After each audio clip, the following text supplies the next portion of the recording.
And I was totally hyper tunnel vision focused to find this footprint on this meter by meter square little patch of bare ground. And I was on my haunches.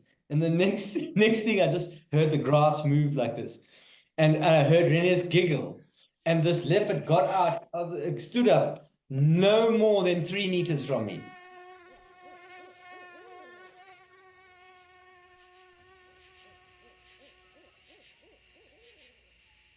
Hello and welcome to the Wild Dispatch. I'm Robin and I'm back with more skills and stories from the wild. Now, I am delighted. I was trying to think of a word and I think delighted is the only one. I am delighted to introduce not one but two guests today. Alex van den Heever and Renias Mhlongo. I hope that I got that pronunciation correct. Apologies guys if I got it wrong. They have been working together for almost 30 years. Renias is actually one of the few remaining people to be taught the ancient tracker ways of the Shangaan people in South Africa. Alex also hails from the same country but has a pretty different origin story. Now, he may have started as Renias's inexperienced understudy, but together they have gone on to achieve a great many things. So, I've got a list here. They have guided for presidents. They have set up they've set up an entire academy. It's called the Tracker Academy. They have set up a rhino poaching academy, like using the tracking skills. On top of all this stuff, though, they have also traveled the world, tracking all kinds of different animals for different countries. They've also given talks about relationships and the importance of diversity to executives and companies all over the place. And if I'm being honest, I don't think you'll find two more fascinating people. I am delighted that we managed to make this conversation happen. So, once again, a big thank you to Alex and Renias for being so accommodating. You've absolutely made my day.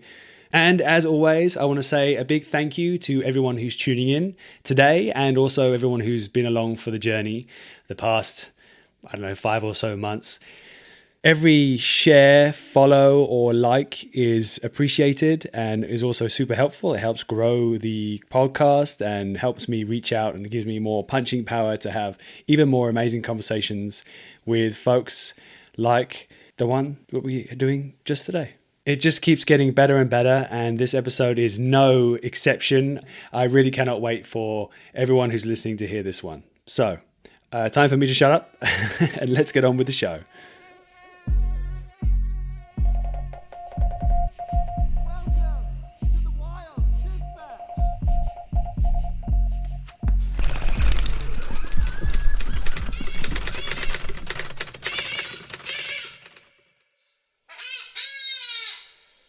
Alex and Renias, welcome to the show. Thank you very much.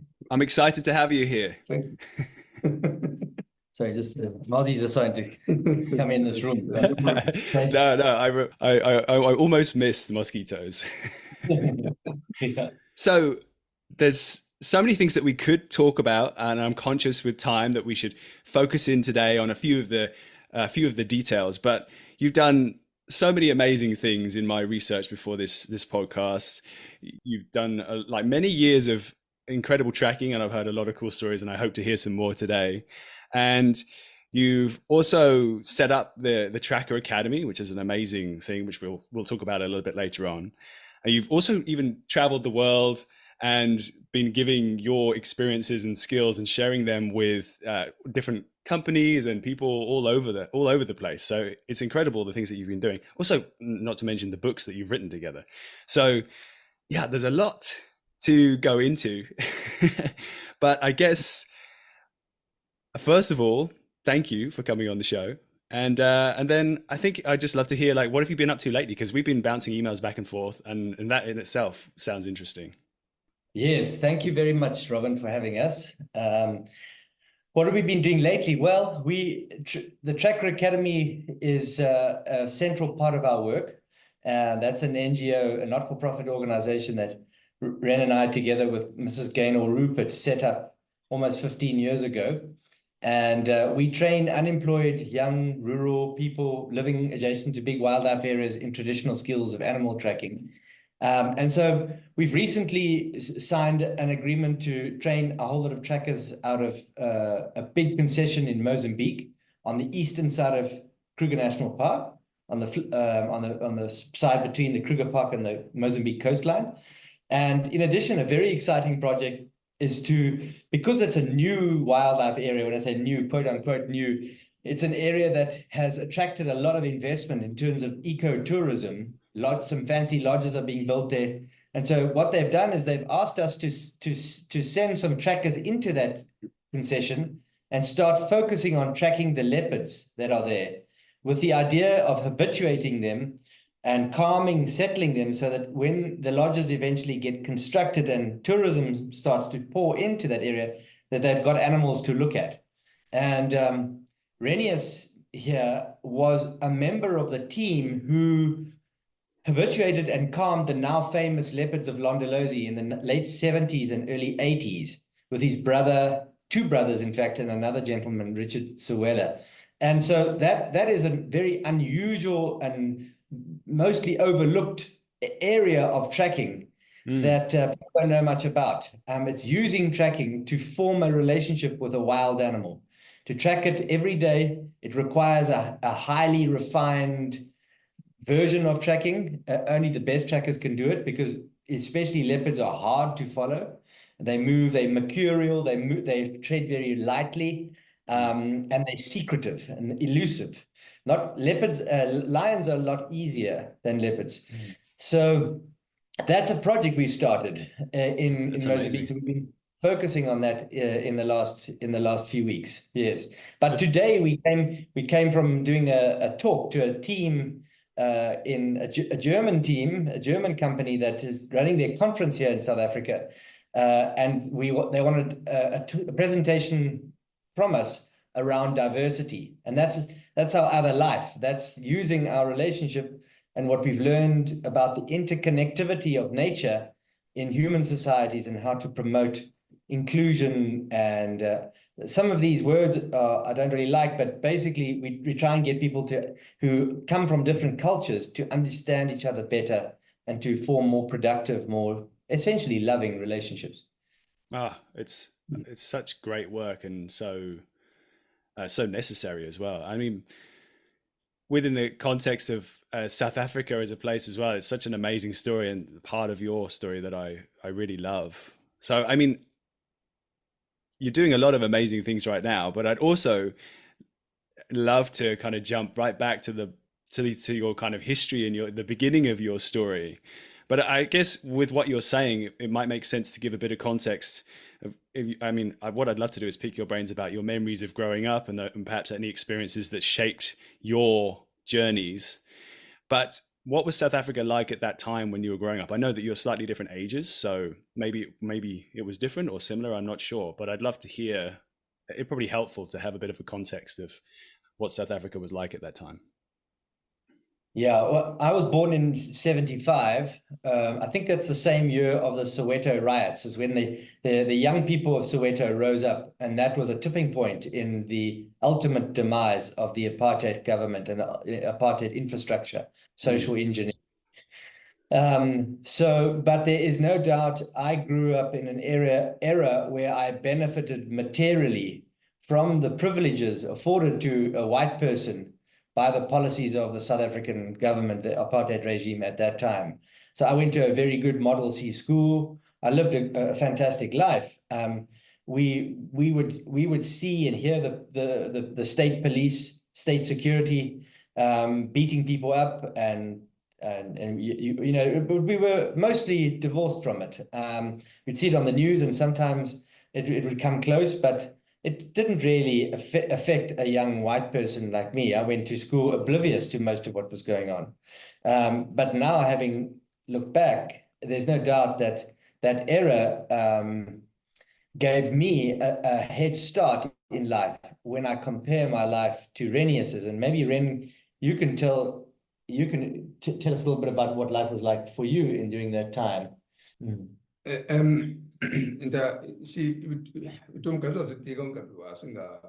So what Ren is saying is that, going to school in the early days and walking anywhere in public, he just remembers that there were often moments where if he was walking even with the cows or something, that if there were security or anti-poaching people or police, they were dead afraid, because he says he got beaten up a couple of times. But he says they did live in the bush away from most of it. But he went to school, but he was forced to learn in Afrikaans, and so Renias refused to learn in Afrikaans. And so in standard 3, when he was about 10 years old, he left school because he refused to be taught in a language that was not his own. Mm. It's remarkable to hear. Thank you for sharing those memories of that time. It must, it's a wild time to be growing up in. I can only imagine. I guess also I'd love to hear a little bit more if you have kind of other memories from that time. You said, so Alex, you were saying, I think did you grow up on a farm environment? Like what was that like? Yes, I grew up on an Aberdeen Angus cattle farm. Aberdeen Angus I think you see a lot of Aberdeen Angus cattle farming in Canada. We had a Aberdeen Angus cattle farm, and that's where I grew up. My family also had a farm on the southern boundary of the Kruger National Park, overlooking the Crocodile River, a stretch of 11 kilometers along the Croc River. And I would go there during holidays, and in fact, that's where I had my first low-felt bush experiences with people and with my grandfather and uncle. It was a different type of experience. It was not an experience I would want my children to have now. It was centered around hunting. What would happen is the lions would come across from the Kruger, across the Crocodile River during the dry season when the water was low, and then they'd kill my grandfather's cows. He farmed sugarcane and cattle, and so he would lay traps for those lions. And I remember one night going out, and we found 2 young males and a young lioness, all 3 caught in his gin traps that he'd set. Wow. And then we set about dispatching them. One of them finally escaped somehow and went down into the river. And because I was too small, they wouldn't allow me to go down in the river, but they eventually killed it too. And I just remember driving back home in the pickup and looking back, and these 3 lions like moving side to side in their pool of their own blood. And I felt this the weirdest feeling. Like I was so excited by the experience as a young boy going on a lion hunt, if you could call it that, but at the same time completely sickened by what I saw. But it was on one of those trips that I knew that I was going to dedicate my life to living amongst wild animals and becoming a voice for nature, but not as a hunter in other parts of the conservation industry. That's quite a intense experience to have for anyone. But how old were you at that time? Do you know? I was about 8. Wow. 8 or 9 years old. Yeah, that's a pretty extreme thing to see at that age. Quite a formative time. Yeah. So Renias, what are your memories of growing up? Where did you grow up, and does anything spring into your mind as experiences? Did you have much interaction with wildlife at that time? So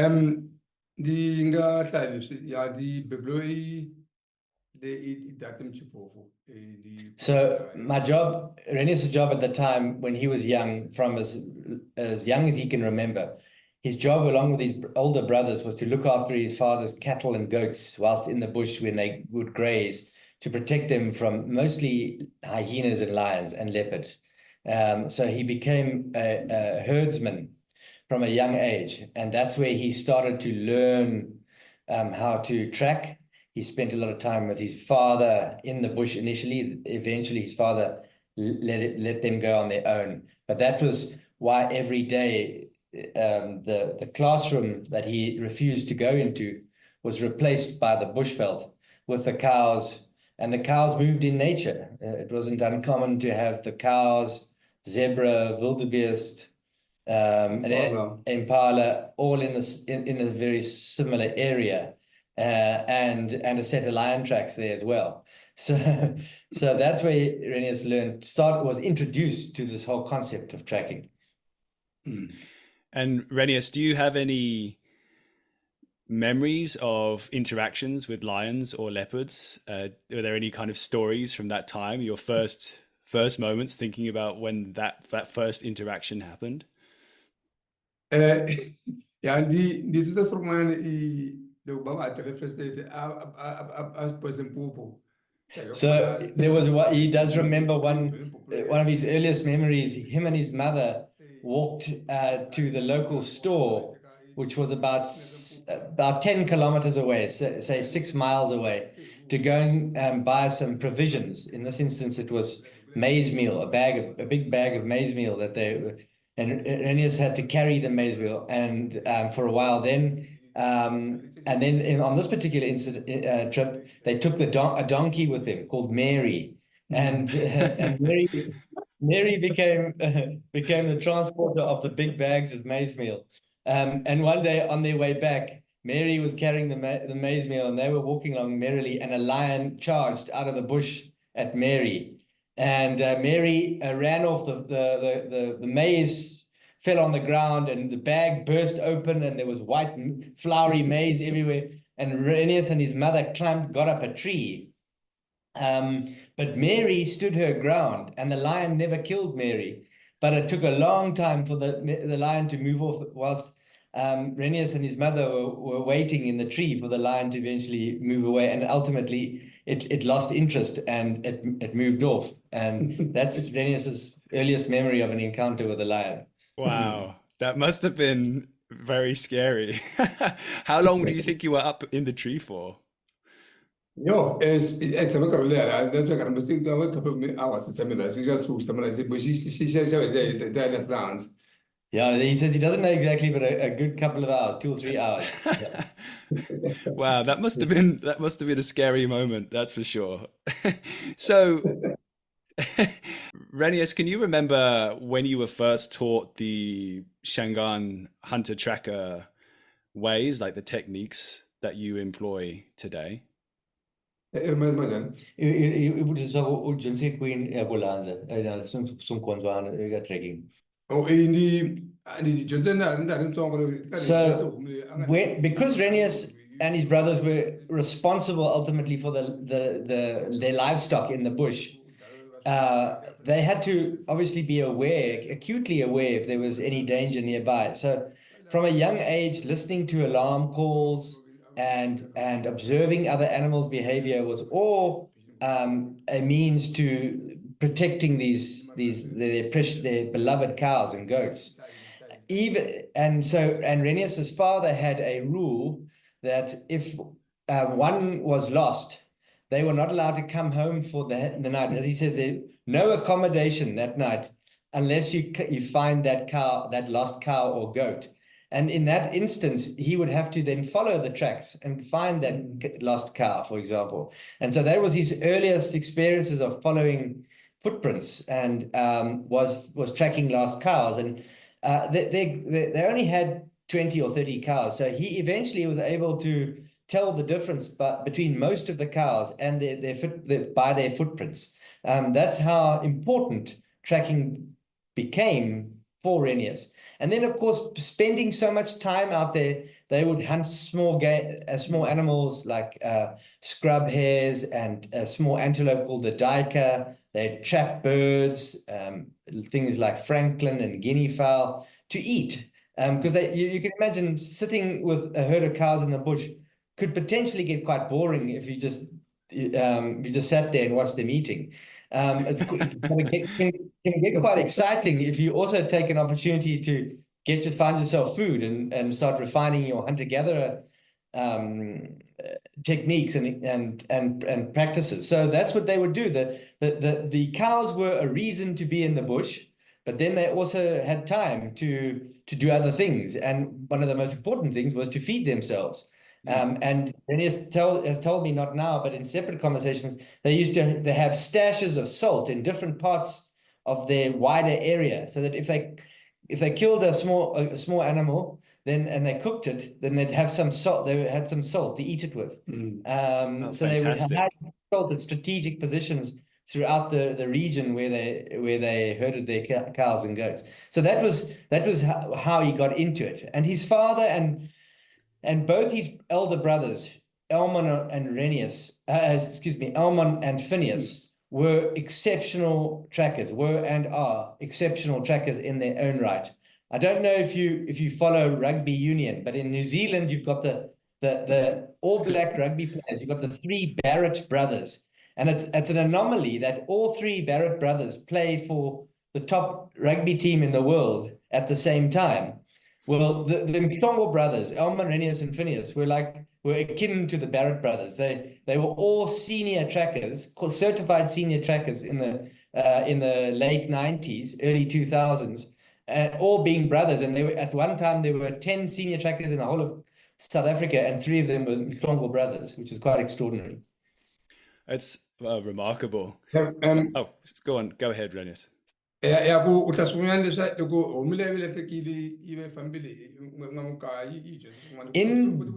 learning which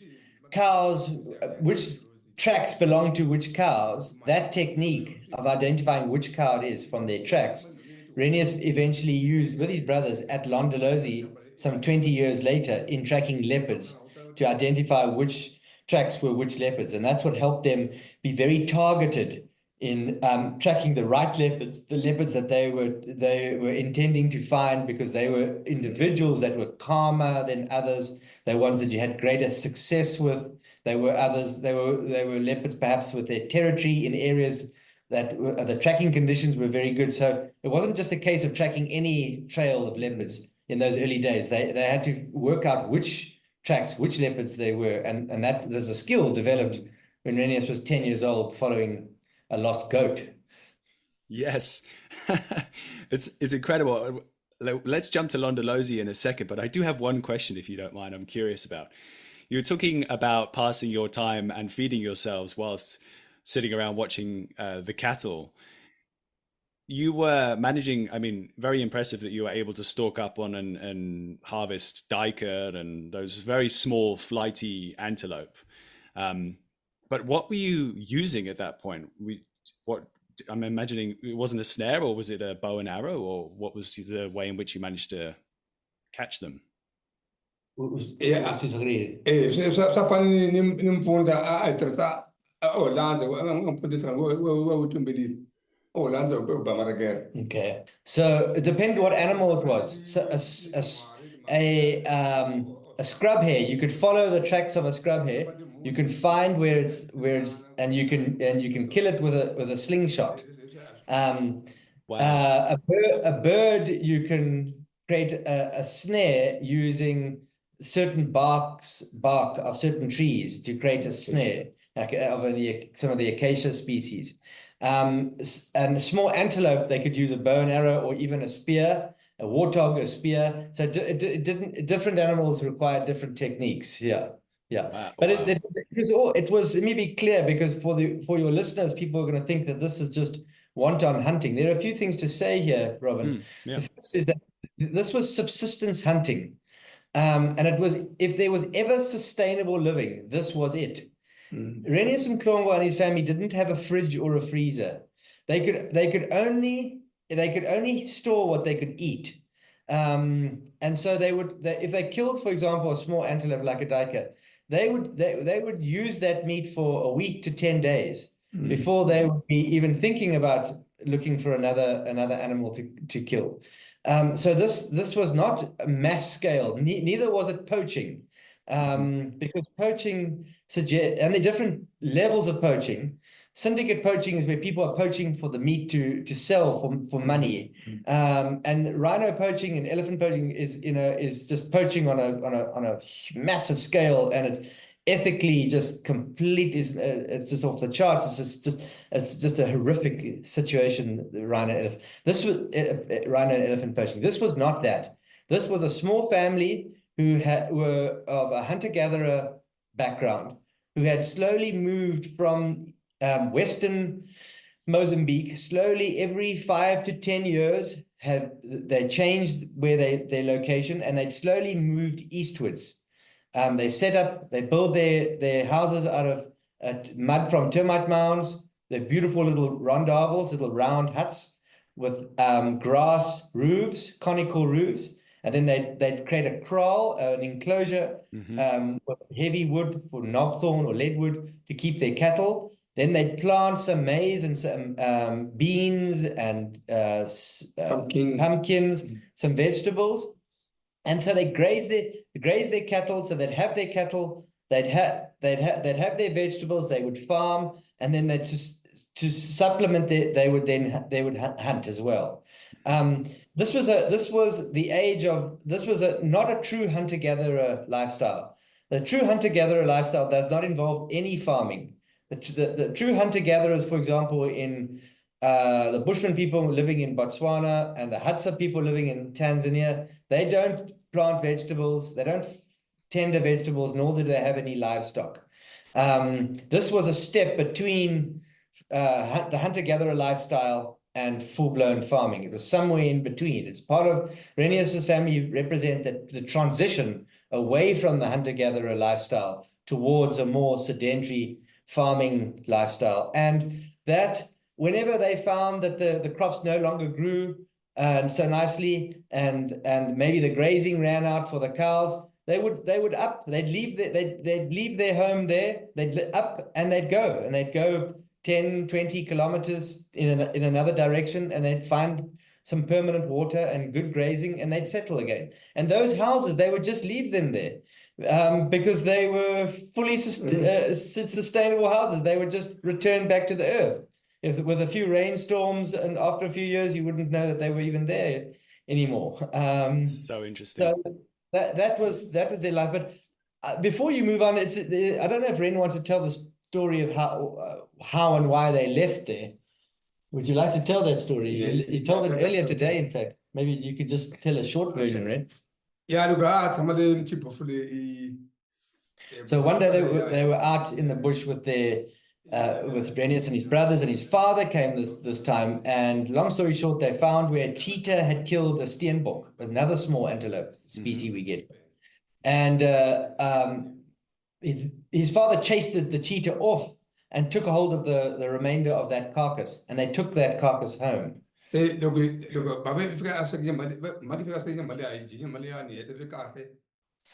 the next morning, the anti-poaching unit was remember, the Mhlongo family actually lived inside what was, technically speaking, the protected area.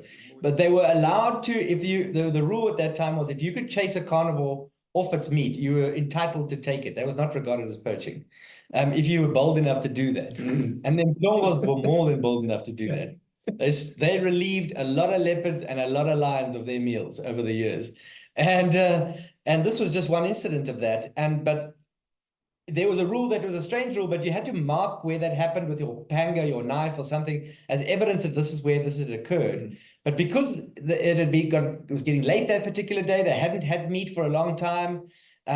His father had forgotten to mark the tree, and the anti-poaching unit found the remaining skin and ultimately charged Renias' father with poaching, falsely charged, causing them to be evicted. Into the following day, they were served with an eviction letter to say you now have to move out the reserve. Yeah, so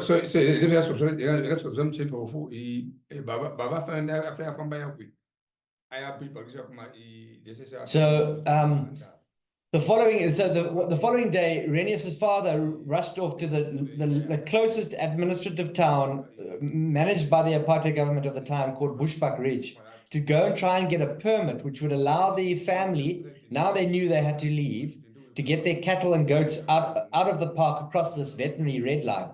And they needed a permit for that. So he went off to go and get the permit, Renias' father. The boys went back in the bush as usual with the cows and goats, and later that afternoon noticed a big yellow bulldozer steaming straight towards their homestead. And upon arriving back home, discovered that the entire homestead had been flattened, had been demolished by this bulldozer. And whether the two incidents were linked is still unknown to this day. But the bottom line is the Mhlongo family, in a blink of an eye, had nowhere to stay. and had been evicted. And so his mother then took Renias and his young brothers into the unknown. By now it was dark, they had nowhere to stay, and they headed northwards. For some reason, Ren doesn't know why she took them north, but she did. And they headed with their cattle and their goats and whatever belongings they were able to salvage from the rubble, and they headed northwards. And you carry on.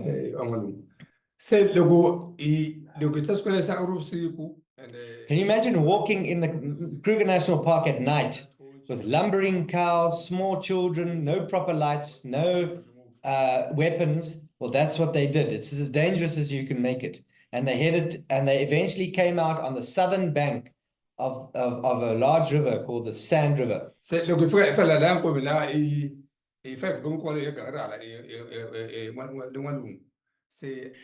got to the bank of this river. The water was flowing quite strongly, and Renias was small. He was only 8, 9, 10. He doesn't know when he was born. He doesn't have a birth certificate, or didn't. But he made up a date later. His mother did. And his mother said to me he was born in the year that there were lots of grasshoppers, he said. She said so we pegged it at 1963. So he was young, and to cross a river, and there were hippos and crocodiles, and his mother instructs him to hold on to the tail of his favorite cow, which is a black and white patched cow, that would enable him to drag Ren through the river.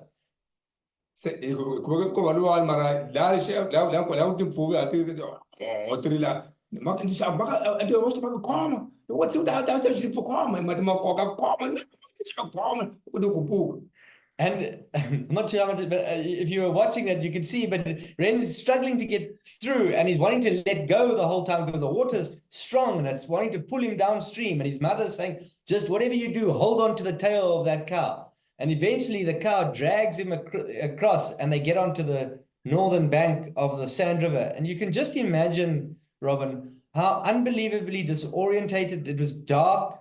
They were hungry. They were wet. They'd literally 24 hours before, they had a home and a beautiful life.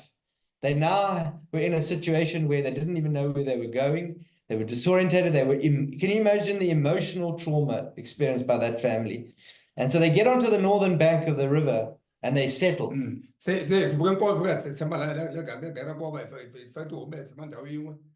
they get settled, they make a temporary boma, a little enclosure for the cows, they get a small fire going, they settle for the night, but very quickly, and obviously from the smell of the cattle, the lions, they start to hear lions roaring. You heard Marin imitating the lion roar. And with every roar, they're closer and closer, and eventually, Rennie and his brothers can see the lions in the half light around where they are camped up for the night. And all night long, they defended their cows with their slingshots, with their catties, shooting lions all night long. And he is proud to report that when they woke up the next morning, they got up the next morning, they didn't sleep. They reported that they did not lose a single cow that night. Having successfully defended their cows, they kept going northwards the following morning. Yeah, so it's farmer ya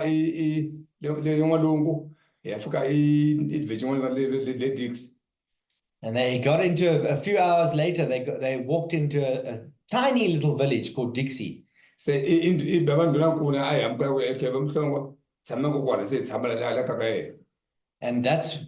there was the chief of the village was a man called Nkuna. He welcomed the Mhlongo family, gave them a place to stay. And that's where Ren lives to this day, in the village of Dixie. So, and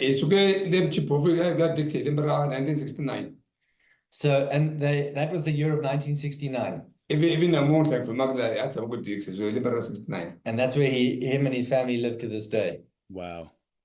That is remarkable story, and must have been so scary. I can only imagine being just a little child going through that whole experience is remarkable. So how long were you in Dixie for? And unless there's something else that you wanted to add, to this part of the story. How long were you in Dixie before Londolozi became a potential place for you to work? About 10 years or something. Yeah, so the tennis, yeah, so the tennis. Be about 10 years later. He was a young Okay. adult.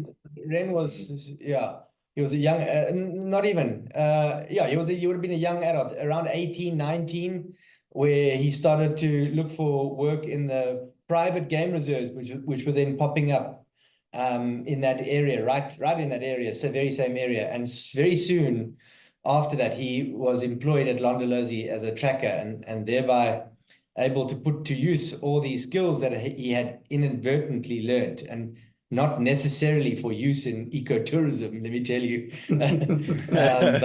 But Okay. it turns out it came in pretty useful because he was able to find the most elusive cats in leopards and lions for tourists spending lots and lots of tourist dollars to come to South Africa.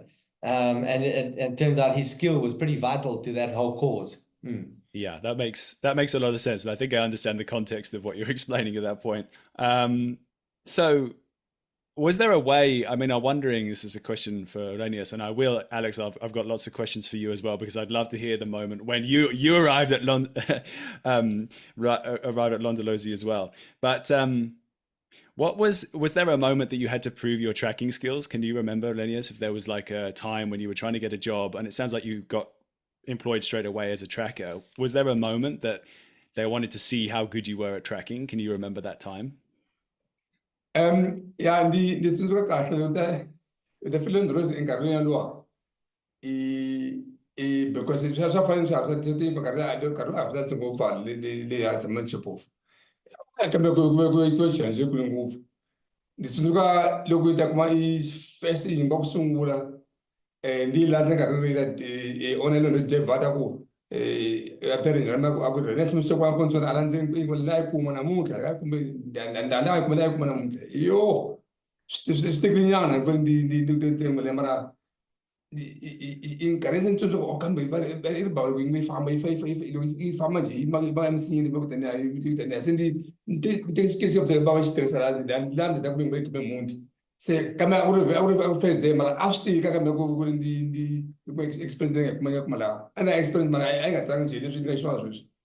So what happened was the owner of Londolozi Game Reserve, David Varty, says to Renias, you're a new tracker, you must prove you can track, and takes him out into the bush and tells Renias, you must find a leopard, you must find a track of a leopard, and let's follow the tracks on foot and see if you can find it. Obviously, he wants to test Renias's tracking skills. And so they get out there, they find a track of a leopard, and he starts to follow, and he immediately loses the track, and he finds it incredibly challenging. Because the hunter-gatherers didn't follow leopards, really. They had no cause to follow leopards. They follow other things, scrub hares, because that was meat. You know, you're not going to eat a leopard. Or you're going to follow a lost cow. Yes, that makes sense. But and I've done a lot of work on this as a separate situation on how much did the hunter-gatherers actually track leopards and lions. It wasn't just anywhere near as intense and frequent as it is with the modern-day trackers who work in ecotourism. Anyhow, he follows and he loses the track. But what he does is he starts to think about how a leopard would move and where a leopard would go. Every now and then he's getting a footprint, and he's making up a story in his mind about where he thinks that this leopard is going, and it headed down into a riverbed, across the river, and it went to where it was dry. He thought maybe the leopard was looking for water. There was a water hole up ahead that he remembered from a young boy. He got there, he found the tracks there, and then he saw a vulture come down, and he walked up to the tree, and he found the leopard in a tree with an impala. But he says he got incredibly lucky. He said nature was smiling on him that day. But it was not because he was an ace leopard tracker. He got bloody lucky that day. And that's a story I haven't heard. So thank you for asking that question, Robin. I guess we all need a bit of luck from time to time, but it sounds like you had enough of the skills and the experience to put those things together. So I don't think it was all luck, that's for sure. Yeah.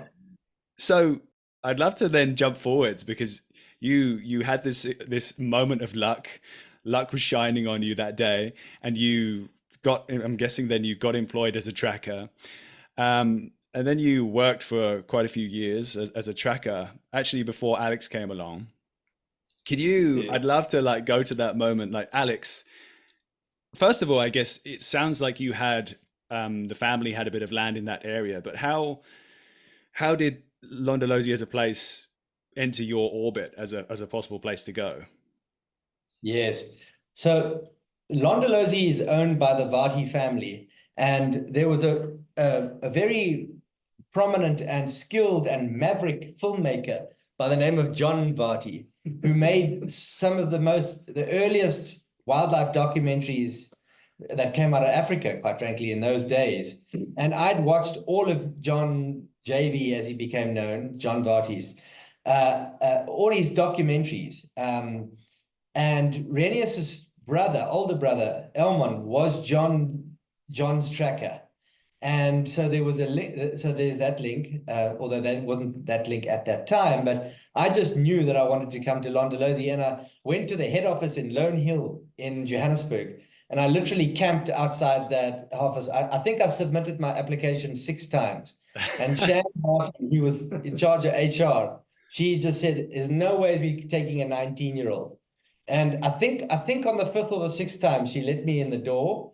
And she said, okay, let's see what you know. And she told me to sit at a desk and write a test, a general test. And I still to this day do not know the results of that test. But suffice to say, she said, you can go to Londolozi. The general manager is up on a marketing trip here in Johannesburg. You can go back with him and you just do what he says. And it's going to be a lot of painting and a lot of running around, and you're basically going to become a gopher.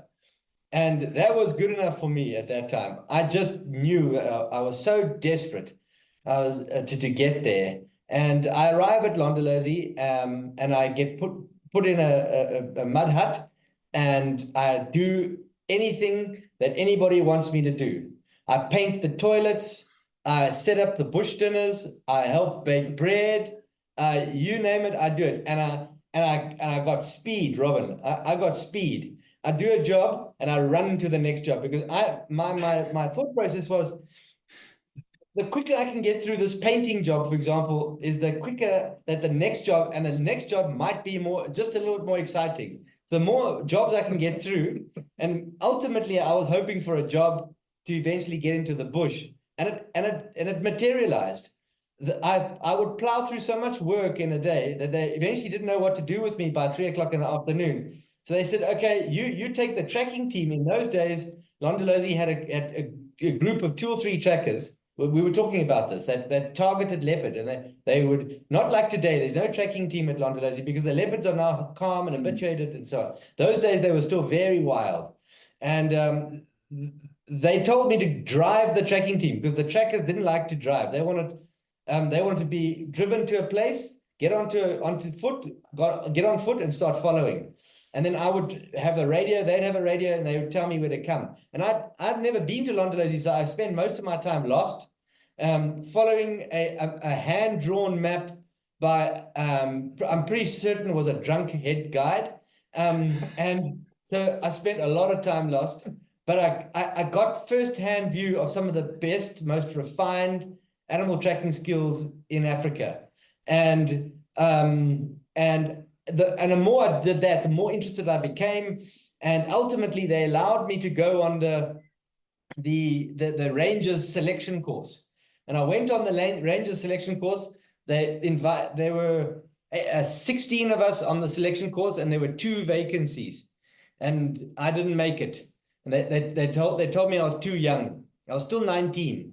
They said, but you can stay here. You can carry on driving the tracking team and painting the toilets, and we will see what happens in the future. And that was it. I kept working there, and about 6 months later, they had a few people guides had left to go to Botswana. I think they were moving to Okavango Delta to go and guide in other areas, and there were a few more vacancies, and so they ran another course. And that course, no matter what my age, I was not going to fail. And I'd been through it. I'd been on the land, Londolozi land, and so I was competitive in my second course. and I managed to get through. And the course was run by a man called Chris Irwin. And Chris Irwin was a French Canadian who'd spent 7 years in the French Foreign Legion, and a more severe character, more frightening character I had not met in my life. But he at the end of the second course, when I passed, when they announced to me that I'd passed, he called me over and said to me, he never really ever, you'd never get emotional. He was very military in his approach. He said, he said, your actions are auspicious, he said. And so I thought that was good enough. And so they gave me a job. And then I was a legitimate Londolozi guide. I had to go through the training. That was just a selection. Then I went through the guide training. And Ren was already a tracker. He was working with another guy called John Mahoud. And John eventually left, and they paired Renias and I. And I remember the moment meeting Renias. He was walking down the road between the village and the camp. He was wearing a long brown trench coat. He's a tall, charismatic man. He was talking and telling somebody a joke whilst eating an apple at the same time. And I was told that I must find Renias and tell him that I will be working with him. And I walked up to him very proud to say, hello, Renias, you're my tracker from now on. And he said, I'm your tracker. And he said, oh, and he nodded his head like that, and he just kept walking. So our first meeting didn't go so well. That's amazing. That was 29 years ago. Wow. Renias, obviously it sounds like a very funny first moment. I'm sure you had the power at that point to mess with this 19-year-old kid. But Renias, what was your first impression of Alex when you first started working with him?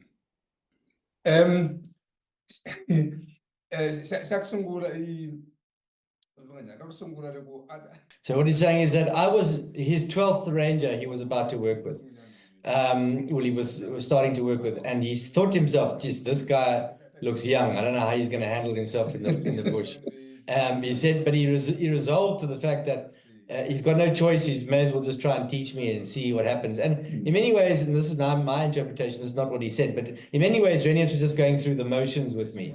There was another young white guy showing up at Londolozi. He's all-knowing in his bright and shiny khakis, all-knowing, all-seeing. He's here for the chicks just as much as he's here for the leopards. And he'll be gone in 12 to 18 months, and I'll have to repeat the process. But Renias noticed quite soon on how much love and interest I demonstrated in not only the bushveld and the job, but in his side, that particular tracking side. And that everything that Renias taught me, he noticed I would remember, and I would start to do and imitate him. And I started to learn to speak the language. And then at some point, Ren realized that this was a different type of relationship to the ones he'd had before. That's, amazing. I can only imagine you're in that situation where you're like, I'm working with this guy, and I'm just going to try and soak up as much as possible. It must have been a high pressure moment for you, Alex. But I wonder, what were obviously you made a good impression on Renias, but can you remember any moments or stories? And I'm saying this, I know that you've got a bunch of stories like this, but moments that you started to realize that you were working with someone who had extraordinary skills. Yeah, so there was a moment. It was a moment I wasn't prepared for. It was about 3 or 4 months into our working relationship. We were with a Canadian family, 6 of them, and they told us repeatedly when they arrived that they had come to Londolozi with the express purpose of seeing a leopard, and that they told me they'd saved their whole lives to come to Londolozi to see a leopard. And by the 3rd evening, Ren and I were nowhere near being successful at finding a leopard. We were going through a difficult patch, and we just had been unlucky. And this family was starting to grumble and complain to the general manager. In fact, the old man of the group asked for another ranger and tracker to take them out because they had one more game drive left and they were no closer to seeing a leopard. And but we were full, so they were stuck with us. So long story short, the following morning, their last game drive, we set out much earlier than normal, and we head down to an area where it's a good leopard country. We knew there was an older female moving. We cross a riverbed, we find her tracks, we get off on foot, and this is the first time that Ren decides to take me on foot with him. We tell our Canadians to stay in the Land Rover, you're safe. And we set off, and I've got the rifle, and I pretend like I've been doing this for a long time. Meanwhile, it's the first day. It's the first day that Renias is taking me on foot. I've got the rifle. After all, I'd been on the Cleve Cheney advanced rifle handling course. Thankfully, Renias had never seen the results of that course. Otherwise, I'd never have gone with him. And so so we start following, and what became reasonably fresh tracks of a female leopard very quickly, within 10-15 minutes, became exceptionally fresh tracks of a leopard who was potentially the most dangerous leopard at Londolozi. So whether or not Renias decided to take me tracking on my first ever tracking excursion with the most dangerous leopard or not, I'm not sure if it was coincidence or it was just a bit of evil on his part, but that's what happened. And I remember stepping over a log. A tree squirrel had alarmed a few moments before. We knew the leopard was close. I had the rifle. Ren was just off to my left. I take a step over a log that is washed down from the previous year's flood, and this leopard just explodes out of the bush at me, and comes straight at me. Maybe because I'm the smaller of the two, but it comes straight at me like this, but with lightning speed. And I step, instead of holding my ground, which is the cardinal golden rule in the bush. When an animal comes towards you, you stand your ground. The theory is they fear your courage. But I was taken off guard, and I stepped backwards and I tripped over this log I just stepped over. And I fell on my back, and my rifle was smashed out of reach. This animal screamed up and slammed on brakes with one paw on the log I just tripped over. Sand hit me on the shins as it slammed on brakes. I could smell its breath. It was right over me like this. I was just waiting for it to bite me in the throat. And Renias is standing off to the left of me, says to me, "Hey, Majomban, Hema." He started calling me Majomban, means small boots. He says, "Hema, wait." And I thought, well, I'm not going anywhere. This thing's got me pinned. And every now and then it's coming again, like it's going to jump on me.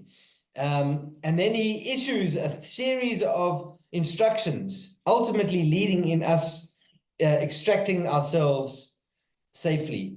And that was a moment where I realized that, yeah, that I was just deeply thankful that Renias had been through an experience like that before. His experience, having seen that kind of thing unfold, meant he was able to protect us. And he basically saved my life that day on the debut tracking expedition I was on. And so that was a very prominent moment in our early relationship. And it was a moment where I realized who I was with. And then later, constantly, and even to this day, Robin, Renias is the one person in my life who continues to surprise me. We'll be in the bush and he's still pulling new tricks. 3 decades later, I'm still astounded by the stuff he can do, his ability to interpret animal behavior from subtle signs to piece together different seemingly unrelated pieces of evidence into a coherent story that makes sense, that ultimately materializes. He's just I know I've spent 30 years, so I am biased and I shouldn't be saying this, but he is a world class wildlife tracker. And if tracking were an Olympic sport, he'd be a gold medalist as far as I'm concerned, because we spent many years tracking leopards, Londolozi, and lions. We then struck out and we came to the United States and we tracked grizzlies in Yellowstone National Park. We went to the Amazon and did jaguars there. We went to Patagonia and tracked mountain lions, pumas there, Australia, and tracked kangaroos and many other places. And in every location we go, we always attempt to find the local expert or local master tracker. And in every instance, Renias very quickly can kind of match their skill and almost start contributing very quickly. So that just shows you how he's really embedded these tracking skills, this meta skill of tracking, and he can use those principles of tracking in an 80-20 kind of environment, a situation where 80% of it is the principles of tracking, and then the 20% is the specifics, the local area knowledge of that particular animal. And he has that ability to move between locations, between animals, and work out how best to follow them, and to be able to make interpretations of their behavior. Yeah. It's I mean, incredible. Oh, Renias, you were going to say something. Yeah, that would be my So he's asking me to tell you the story of our first trip to the United States. We were invited by a group of trackers to come to the Yellowstone National Park in the state of Wyoming to track bears, to teach, not just to track, to teach American trackers how to track their own animals. First mistake. Second mistake, we arrived with too little time to acclimatize, so we jet lagged. Third mistake, we start tracking an animal that we have never ever seen before.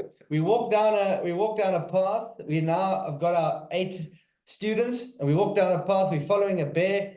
We walk down a path. We find a footprint of a bear. One of our students tells us, "Hey, look, there's a bear track here." And so Ren and I go, "Look, this is the first time we've ever seen a bear's track, let alone a bear. And now they've paid us a lot of money to come and to teach them how to track their own bear animal we've never even seen before." I don't know how we got ourselves into that situation. I think we just got a bit too good at tracking leopards and longlosy and thought all animals would be that. But we got taught a lesson of serious proportion. That first day, I don't think we made 20 meters. But by 9 o'clock, I was offering our guest trackers lunch because I had nothing else to offer them. And we just could not find that bear. It went in circles. It treaded. Bears tread incredibly lightly. They've got big footprints, but they are hard to follow. And we totally underestimated the challenge. And that first day was a complete and utter disaster. But going to sleep in our bunk bed that night, Ren says to me, and he was quiet for a long time, and we're actually quite down and depressed by this whole situation. And I'm saying to Ren, I think we should just give these people their money back, go back home, because this is a disaster. So Ren says, no, I think I know how we can track the bears. So I said to him, well, you should have told me that at 6 o'clock this morning. He says no. He noticed that at times they rub on some of the trees, and he was noticing hair and fur on some of the trees. He also noticed some footprints at what turned out to be a juniper berry bush, and there was another type that he felt that the bears were targeting at that time. And then the third thing was, he said there were lots of areas where there were these alpine trees that had fallen down. And in Africa, if an animal walks up to a fallen over tree, it just goes over it and keeps going. What was happening here is that a bear would get onto the fallen log, and then turn left or right, and then walk along. It was obviously looking for grubs and so on in the rotting wood. And Renias had noticed that. He said, tomorrow morning, I will look for those signs, and you look for footprints. And we split what we were looking for, and we were about 40% more efficient the next day. And the day after, we got better and better and better. And eventually, we had a fantastic 2 weeks there, and we had some success with tracking and finding bears. But let me tell you, it was hard, but it was an example of Ren exporting the skills learned, that 80-20 principle of the tracking skills in another area. But it was hard. We got taught a serious lesson that time. I mean, it sounds like such a daunting task anyway, right? If you're being held up as these world-class experts and suddenly you're like, oh yeah, great, I'll just track something I've never even seen before, let alone seen the track. So, I mean, hats off that you managed to adapt so quickly. It's incredible. I've got now. Forgive me. I've got one other little story that I would love you to tell because I heard it before and I think it's amazing. It's back at Lonalozzi, and then we can. I got a couple of small questions, but I would then love to move on to the next section if we're okay for time. Sure. Okay, so there's a story that you told me about being in a bit of a high pressure tracking situation with some clients, and you only had 4 hours. You said before, like you have a few days to try and find a leopard, and that's already quite a difficult task. But some clients were flying in, and you had a 4 hour safari to find a leopard. And I have a note here. Let me see. Where is it? Yes. And so the good news was that some other trackers had found a leopard on a bushbuck kill. Does that make sense? Would you mind telling that story? Yes.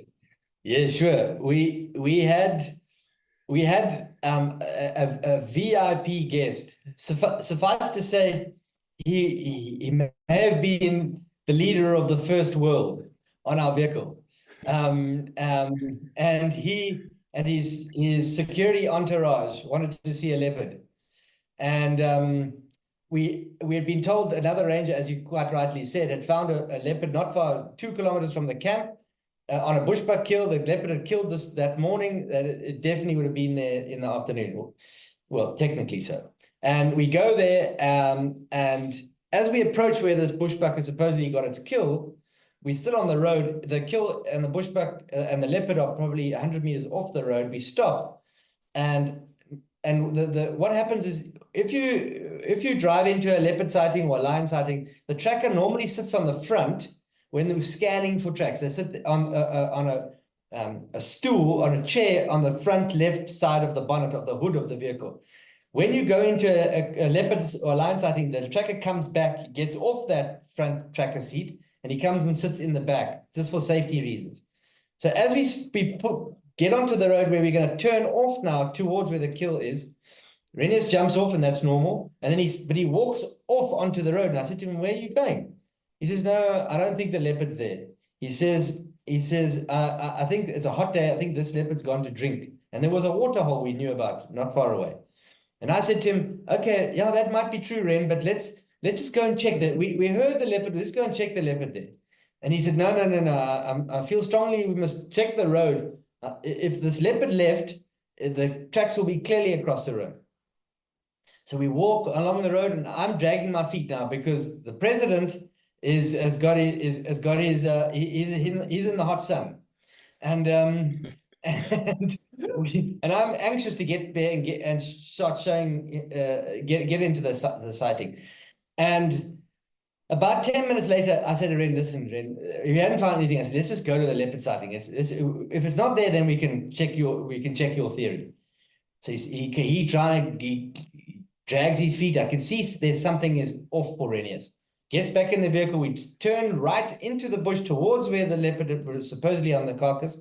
And as we get off the road into the grass, from behind us now, a tree squirrel starts to make an alarm call. And Renias spins around and said, "I told you, the leopard is not here. It's gone to the water." He says, "Turn the vehicle around fast." So I quickly turn the vehicle, and I start to, he says, "You see that big jackleberry tree there?" He said, "Go straight in that direction." And so now I'm driving off-road. Now I'm going opposite direction to where the leopard was supposed to be. And we're driving through thorns, and the people are being scratched. And then Renias turns to me halfway along and says to me, "Go faster, go faster. The leopard's moving." So I said, "Can you see the leopard?" He says, "No, I can't see the leopard, but listen to the tree squirrel." So I said, "Oh, okay." And so I drive a bit faster, and I scratch more people. And we get to the tree where he told me to drive to. No leopard. I switch off the motor, and there's no leopard. The security guard leans forward. And he says to me, "Hey, Alex, are we tracking leopards or squirrels?"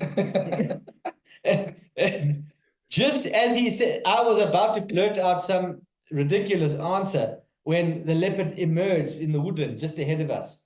And Renias had interpreted from the tree squirrel's call where the leopard was, A, and B, what it was doing. If I had not had Renias with me that day, those people would not have seen a leopard at all. We would have gone to where the ranger told us. That leopard would have been gone. We may have driven around a bit. We may have got lucky, but we had very little chance. And thankfully, Renias and his ability to interpret alarm calls, his ability to speak squirrel, allowed us to get to that leopard in a very short space of time. Yeah. That's amazing. And what Renias is saying, that skill to interpret alarm calls came from his long time staying with cows in the bush. You're constantly listening to alarm calls and trying to understand what they mean, because that helps you with safety. It helps you be aware. It helps you understand the activity going on around you. And so that day that those people were able to see a leopard was as a result of a skill accumulated when Renias was 8 years old, sitting with his cows and goats in the bush many years before. There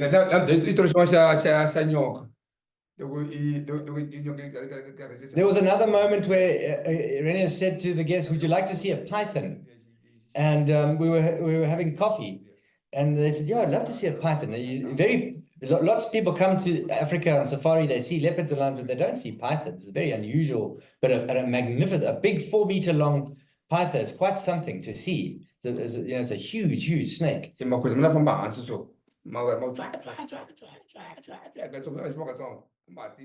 And we walked off, and Renias found a python. He by simply following a set of bird calls. And the guests asked him, "How did you know that those birds were not alarming at a mamba or one of the cobras or something?" And it was because of the type of which birds were calling. It was the tone of their alarm and their position low down in the bush that alerted him, helped him make the interpretation that this is probably a slow-moving, large-bodied python type snake. So that was also, he's just saying, he also learned that whilst being with the cows. That's so incredible. It's so amazing. You know that you've got to a high level of tracking if you can do it without even having to use your eyes and look at the world around you. You're just hearing things and understanding what's around you. It's inspiring, I have to say. I can imagine with all these amazing stories and these experiences that you had together, some close calls as well, it sounds like, with leopards, that you became friends pretty quickly, if you're in the thick of it. But what I was wondering actually is, Alex, you speak Shangaan. I hope I'm pronouncing that correctly. At what point did you start to learn the language, or like what point did you commit and go like, no, I want to be able to speak so that we can communicate directly and quickly? Yeah, no, that's a good question. It's one we get asked a lot. So I started immediately because of one reason. Renias could not speak much English. I could speak no Shangaan. And so we developed a highly involved sign language situation, and whistles and words from different, we had a language of our own in the beginning. And Renias would often, as he would track and as he would move through the bush, he constantly likes to verbalize what he's seeing and understanding. And I couldn't understand any of it, and it frustrated me so much. But at the same time, I started to learn, and I learned from him in the bush, and I also learned from some of the other Shangaan people in the camp. And I do remember, probably 3 or 4 years in, I remember walking behind Renias. I was listening to the radio, a handheld radio. We were just setting off following a rhino, and I was listening to a radio. I was walking behind Renias. I wasn't with him. I was 20 meters behind him, and he was talking. He was interpreting what was going on. The tracks were fresh, and they're probably gone here or there. And I realized suddenly that I understand. And I remember keying the radio and said, "I understand." And it was this sort of ridiculous reflex action. I announced to Londolozi that I understand on the open radio system. But and people said, "Please go, copy, please go again. What did you say?" And it wasn't meant that I had broadcasted to them, but I actually had such a revelation that I ended up saying it out loud into the radio. But that was about 3 years in. I started to really understand. And it probably took me 10 years to become conversant. You know, language is very contextual. I became quite quickly fluent when we were in the bush. But then when we got back for breakfast, for example, we were talking about other things. There was a whole bunch of other vocabulary that I didn't know that I had to learn. And then later, I started to work in the environmental department at Londonderry. That became another body of the aspect of the language I learned. But there's no doubt that the only way to understand a person who is of a culture different to you, any chance of any success in that is that there has to be a language component. You cannot access anyone's beliefs, their feelings, their deeper feelings without knowing and understanding their language. So I always say, people say, how do we form a relationship like you have with Renias? And I say to them, the first thing you got to do is start learning the language. And in Africa, in South Africa, African people are actually very forgiving, because try go live in France for 10 years and choose not to learn to speak French. See how far you get. But try and come to South Africa and not learn to speak Shangaan, Zulu, Xhosa, you'll get by. But do you really get by? Is a question. It's such a good point that you make. It's so interesting. Actually, I can relate as well. I mean, it's not the same thing, but spending a lot of time in South Africa myself, and with my wife who's Afrikaans, and being around her family, it's definitely, everyone is very welcoming and speaks English to me most of the time. But it's only once I started to learn a bit more conversational Afrikaans that you really then start to understand the expressions, and there's phrases and various ways of thinking about things that it's so true what you're saying. You just pick up nuances. And then sometimes now, even speaking English, there are just expressions that are better in Afrikaans to capture certain moments or emotions, if that makes sense. There's one thing that I would love to ask you about, which I think is such a great moment in your story. And I don't know if this was at the point that you were speaking Shangaan or if it was a little bit before that, but there's this expression, which I believe is Renias's expression, which is, if you are not good, we are not good. Would you mind telling the story around that moment? So that moment actually happened following that leopard incident that I was describing earlier, where afterwards I felt a great level of shame in the way that I had conducted myself by stepping back and not being bold enough, courageous enough to remain standing. I imperiled both of our lives there potentially, and I didn't like that I effectively failed in our first ever encounter on foot. And we went and we sat, before we went back to the Land Rover, we went and sat at a waterhole for about 5 minutes, and we debriefed the situation. And Renias just said to me, he could have chosen to say, listen, you're not ready yet to go on foot.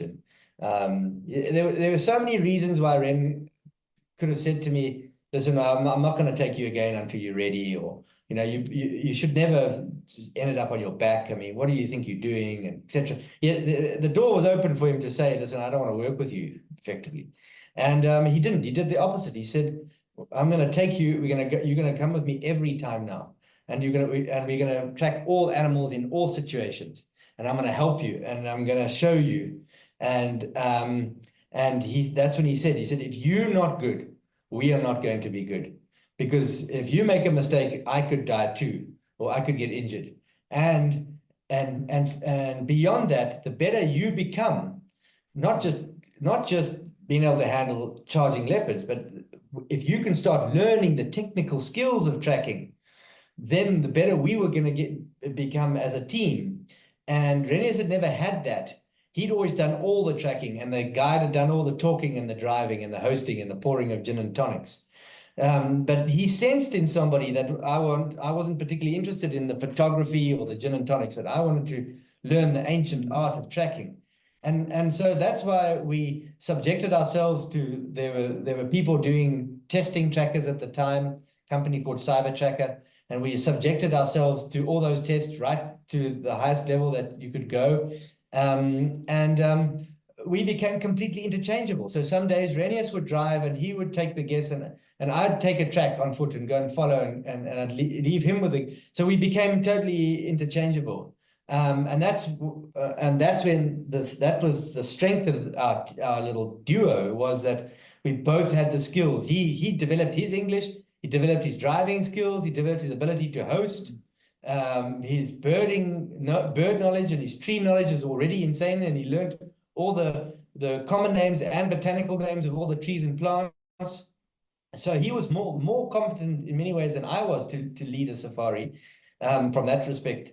And so yeah, we didn't want to work with anybody else. We were comfortable together, and that's why we stayed together. And we knew that the better we could get, the more efficient we could get in the bush. It was just an enjoyment thing. There was no promotions available to us. We never wanted to become head guide or head tracker. We didn't want that, but that meant driving a desk. So we wanted to stay in the bush. But it's helped us in other ways. We wanted to push this idea of how far we could take tracking, and how old a track could we follow, and how many leopards could we find, and how fast could we find them, and could we track other animals like the bears. And so we started to test ourselves in many different locations and in situations as we possibly could. And it became, but there was no track to follow in that story of us developing ourselves as trackers. There was no one out there that said, this is what you become when you become a great master tracker, or leopard tracker, whatever it be. So we were just doing it because we loved it. I would dream about the next morning's tracking, and Renias would dream too, and our dreams became a big part of what we did. If we were unbroken for 2 months in the bush, and we'd be every single day, every morning and night, we'd be out in the bush, we would start to dream, and our dreams became pretty accurate.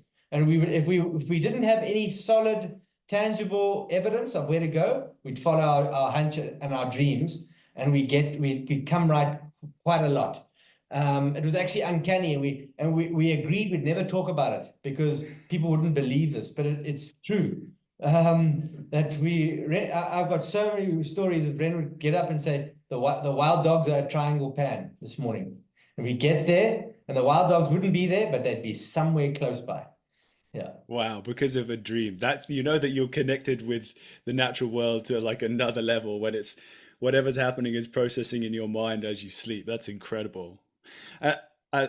So you were saying, and I love the analogy that you made, saying that it was difficult, extra difficult for you guys finding your path because there was no track to follow.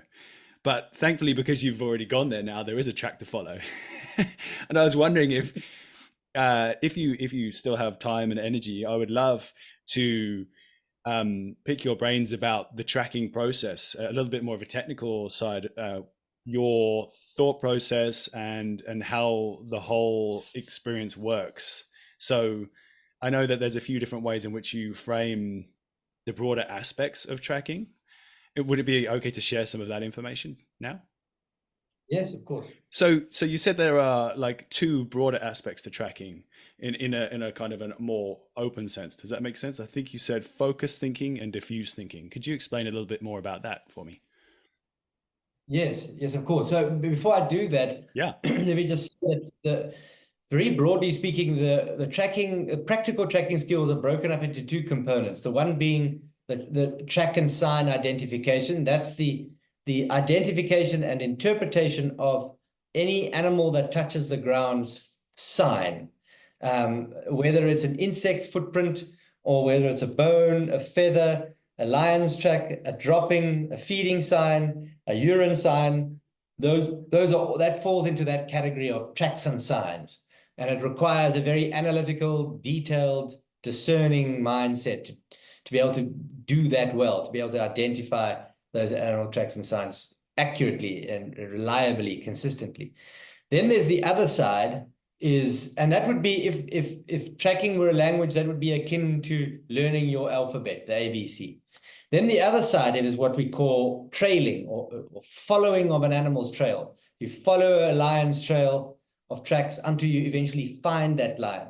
And along the way, you display awareness, and you make interpretations of what that animal is doing based on evidence that it's left behind. And that requires a detailed but also a very creative input. It requires holistic thinking. It requires one to, as I alluded to earlier, to connect seemingly unrelated pieces of evidence together to create a hypothesis of what that animal is doing, and to constantly be testing that hypothesis, and eventually find that animal. And that's got a physical component because you're moving, you're walking. You can be tracking a lion for 2 hours or 2 days. We recently tracked a single lion for 2.5 days in the Kalahari in Botswana, the same lion, and eventually found it over 60 kilometers. And that's an extreme example, but that's, yeah. And it's got a mental component. You've got to constantly be concentrating. So it's a legitimate skill. It's not a mysterious thing that is reserved for some shaman master tracker stuck in some African jungle that's got special eyesight. No, tracking is a legitimate skill like any other, like golf or any other, that it's got these different components that can be broken down into fundamentals that can be practiced and perfected. And with effortful practice, you can develop a high level of competency, irrespective of whether you are male or female, whether you are fit or not fit. If you've got an able body and good eyes and some rational thinking, you can become a good tracker. So I thought I'd say that first. Yeah. But in the process of tracking, there are these these modes of thinking that are constantly going on. You're constantly having to zoom into the detail, for example, to identify the lion track that you're following. You've also got to make interpretations of how fresh it is. You've got to tell how fast it's walking, and that requires focused thought. You can't be scattered in that moment. You can imagine if you made a mistake, you take a group of guests and you want to track a lion with them and show them a lion, and you get going on an old track. You could be walking all day with nothing to show for your efforts, because you made a mistake right in the beginning. Yes, it is a lion track, but it's an old lion, and not old in age, but the track it walked 3 days ago. And if you don't know how to correctly age a track, you can make a mistake, and it can have far-reaching consequences in the overall tracking process. So you need that focused thought, detail. But at the same time, you need to seamlessly be able to switch to this diffuse mode of thinking, where you zoom out and you see the detail you've noticed in the broader context of the environment. So it's how many lions, what direction are they going, what is their behavior? Is there a water hole up ahead that they may be going to drink at? Is there a plain up ahead full of zebra and wildebeest where they might be heading to go and hunt? Is it a lone lioness that's looking to relocate her pride and got lost last night during the course of the night's hunt? You're starting to build a narrative, and it requires a diffusive thinking, creative thinking, holistic thinking. It's all those beautiful words.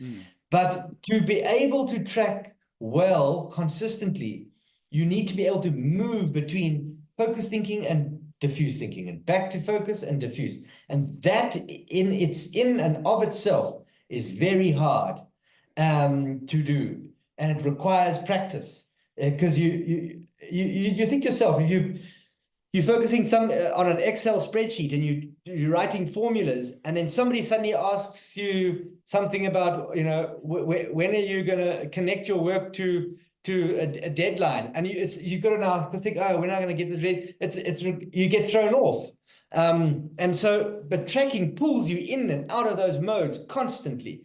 The moment the track gets hard and the animal walks over stony ground, for example, you get pulled into focused thought, where you've got to pick away at each footprint, and you've got to look at tiny little scuff marks on the ground, or a displaced toe, displaced little stone, or a bent piece of grass. That's minutiae. And then immediately you've got to lift your head and notice, oh, but this animal is actually walking down a game path. So I don't need to look at all of that. It's going down a rational route. Animals walk like we would if we were walking barefoot. Renias taught me to track by taking my shoes off all the time. He says animals don't walk over hard, difficult terrain if they don't have to. They take shortcuts and they take well-worn paths and they take logical routes, mostly, not always, but mostly. And so that's why we say that the two modes of thinking required to become a successful tracker are both focused thought and diffused thought. For me, maybe was so do it gate so much. Was so you wash out this so for safety. Yeah. So Ren is saying he's adding a layer now. He's saying that as you're uncovering this evidence and as you're creating these hypotheses, you've got to be constantly. And Ren's got a wonderful saying. He says, to track well, you must put the animal in your heart. You must put the leopard in your heart. And to put the leopard in your heart means to make an attempt to understand what its motive is and what's its intention. Why is it going where it's going? What's its behavior? And to get to that level of insight, you have to be able to for example, look at its gait. How fast is it going? Is it slowing down? Is it suddenly sped up? And so there's a number of sort of elements here that are going on different levels that have to be taken care of if you are to successfully track and find. And you can imagine, Robin, at a place like Londolozi, people are spending a lot of money there. They're coming for 2 or 3 nights. They stay in the best lodge in Africa. They've been told that if you go there, you've got a good chance of seeing a leopard. They've seen all the brochures. They've seen the videos on Instagram. They don't just want to see a leopard. They want to see a particular female, like the Shaben female. And they read last week that she had cubs, and they want to see their cubs, and they want to know how she's doing, and is she still in this den site? So the trackers are under pressure to deliver. There's no time to mess about. You got to get out there. You got to get on the trail. You got to get following, and you got to be accurate about what you do. And so it's a wonderful environment that forces a real depth of development of skill. Yeah, I can only imagine. It just probably relates to a lot of different aspects in life.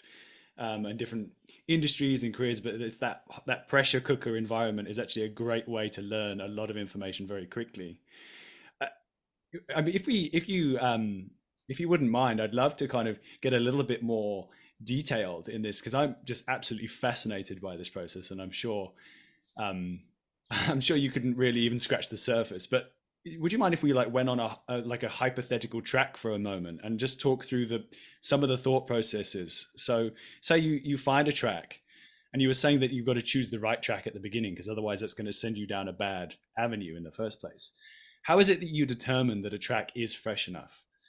I mean, and this can obviously vary given weather and terrain and all those things, but I mean, if we can speak in detail, but digestible detail, I guess, is the desire. Yeah, Ren, you answer that.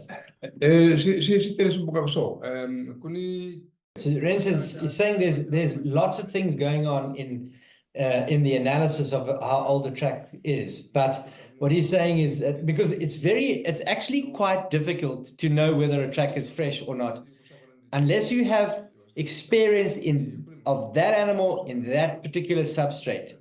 And yes, at Londolozi we know the different substrates and so on. And we know, for example, that tracks age slower in the month of April because the temperatures are low, the humidity is still quite high, and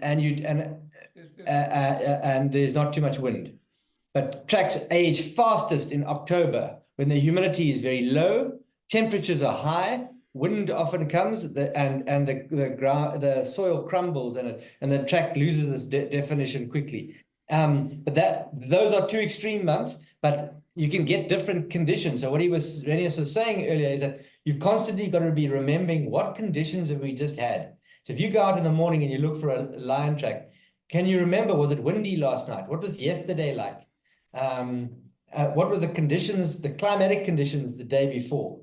And then when you get down to it, the other animals will help you. So for example, if you find a lion track and there's a dove trail over the top of that, we know that on a winter's morning, doves don't like to get up early in the morning because it's cold. We know that about doves.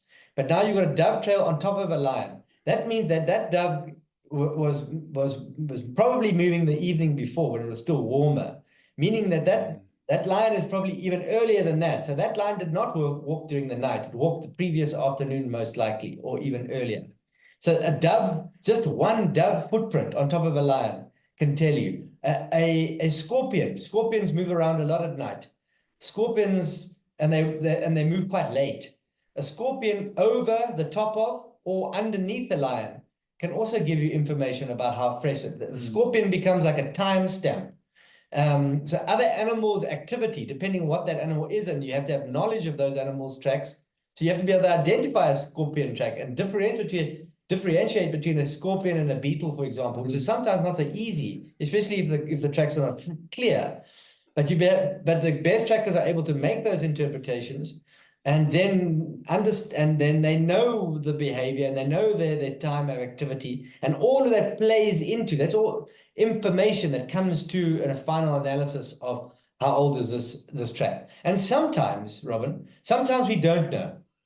And once we went to the International Conference for Professional Trackers in California, and one of the speakers was the guy who told us that he'd worked out the formula on how to age tracks. And this just got our hackles up because there's just no way you can apply a formula to it.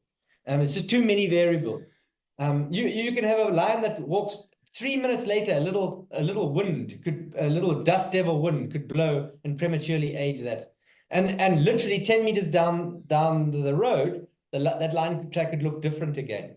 So it's just anyhow, this chap had made tracks from 6 weeks before the conference to 1 hour before he started his talk. And then he got all of us, and there were about 200 of us so-called professional trackers, to go outside, and he protected these tracks and to tell us, we had to write on a piece of paper how old we thought, and I think he had made 10 different footprints. We had to tell him how old we thought those tracks were. Well, there was just no pattern. There was no pattern of the world's best trackers. Could not come up with a pattern. And an argument broke out in the Q&A that followed, where Renias stood up and said, how can you tell the exact time a lion walked there if you were not there? It is impossible.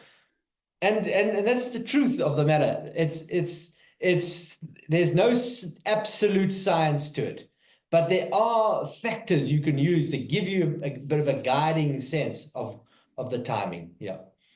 I can only imagine that's definitely, you're asking for trouble when you put a bunch of experts together and start trying to tell them how things work. I'm also curious, like I've done a little bit of tracking myself, but not, obviously I'm incredibly amateurish. And I'm curious because I've experienced this myself, where it's very easy when you're following a track to just have your head down. And I actually even get very low to the ground to just try and see as much as I can of the information. But I'm guessing, I'm probably giving your answer before, but I'm guessing it makes sense to be looking ahead as well, because it's very easy to be following a track and land up very close to animals before you even realize it, if you're not paying attention to your environment around you. Has that ever got you into sticky situations with trainees or anyone that you're trying to teach tracking? Yeah, look, if you've got the luxury of being able to put the sun put the track between you and the sun, that's the best position with which to examine a track. Having the sun behind you is very hard because it throws your shadow over it, and even if your shadow isn't totally, it distorts it. But when you're following an animal's trail, you can't control where that animal has walked. So sometimes you're going to have the sun behind you, sometimes you're going to have it directly in your eyes. You've just got to adjust. But yes, there is merit, Robin, no doubt, in getting down and looking at a track very closely. There's merit in that, and we do that all the time. But if you've got to be careful, though, if you're following an animal, this happened to me once. That's why Renias is laughing. This was also one of my early experiences, but not so early actually. Maybe we were a few years in. We were tracking a young male leopard, James Donga. we were tracking a young male leopard. I was doing the trailing. There were sometimes I'd say, Red, I'm tracking today. You correct me if I'm wrong, but you testing me. I'm on the front today. And I tracked this male leopard for about 20 minutes, and I lost the trail. Completely lost the trail. And so what I did was I knelt down because I was certain the track must be in this little patch of ground that I was just not seeing it. So I thought, let me get closer down, like to what you alluded to. And then by forcing myself, I'll see that foot, albeit that doesn't matter how faint it is, I'll see it. And I was totally hyper tunnel vision focused to find this footprint on this meter by meter square little patch of bare ground. And I was on my haunches, and the next thing I just heard the grass move like this, and I heard Renias giggle, and this leopard got out, stood up no more than 3 meters from me, and I looked at him like this, and he just hissed at me like this. And Renias, and we knew that young leopard. He wasn't an aggressive animal. He was a wild leopard. Let me be clear. He was a wild leopard, but he was habituated. We'd been tracking him a lot he'd seen me and Renias on foot many times in his life. So he wasn't about to jump on me, but he wasn't happy that I'd crouched down so closely to him. And also that action of a human being crouching down like that, you're displaying predatory behavior. And even another predator won't like that. They will react. Even if we're on fresh tracks and a student of ours kneels down to tie their shoelaces, Rennie said, no, don't tie your shoelaces now. This is not the right time to tie your shoelaces. You walk like that. You must tie your shoelaces properly when you start tracking. Don't now. This leopard or this lion could be anywhere. Even a rhino could be anywhere. And now you crouch down to tie your shoelaces. That can evoke an aggressive response by an animal. Remember the story is an artist. Yeah. Ren's got another story. You want to hear it? Yeah, I would love to. I mean, I have as much time as you're willing to give. I would love to hear all your stories. Yeah, he didn't go much of them. Yeah, Renias is saying he had a student that did this exact same thing with a 3 lionesses that they were tracking, and the lionesses saw him kneel down, and they started to stalk the tracker, stalk the student. So, I don't know, 3, 4 months. And Renias saw this at a distance, and he managed to get in between the lion and the tracker. The tracker had no knowledge of this lion, but was busy stalking him. So yeah, it can be quite dangerous. You've got to be careful of crouching down if you don't know what's around you. Yes, it's funny because I asked that question innocently, thinking about the context of tracking, a black-tailed deer. I mean, admittedly, there are mountain lions and bears around, so I should probably have more awareness of what I'm doing as well. In those exact places where that actually happened for me, I have had a very close interaction with the mountain lion 5 meters away, which was an incredible experience, I have to say. So yeah, I should definitely have that switched on in my mind. And I will more now after hearing your stories about just thinking a bit more rather than I'm just the predator and, don't worry about anything else that's going on around me. Yeah, it's a very good point. Even the black-tailed deer will react if you crouch. Yeah. Yeah, interesting. Okay, so I've got one more question, like a nuanced question, and this might be an impossible question to answer. But it seems like from your stories that a lot of the way that you're reading the bush around you and understanding where predators are is about understanding what the other animals are doing, how they're behaving, how they're reacting, alert signals, calls, and that kind of behavior of birds.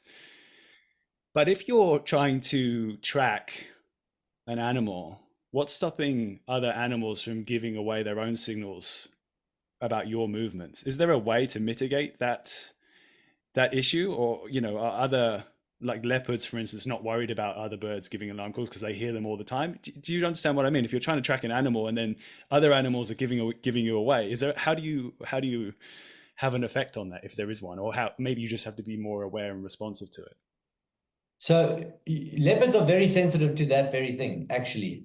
if a leopard is moving through the landscape and a group of birds start making an alarm call, you'll find what they do is they lift their tails. And they lift their tails and they expose the white underneath the tail.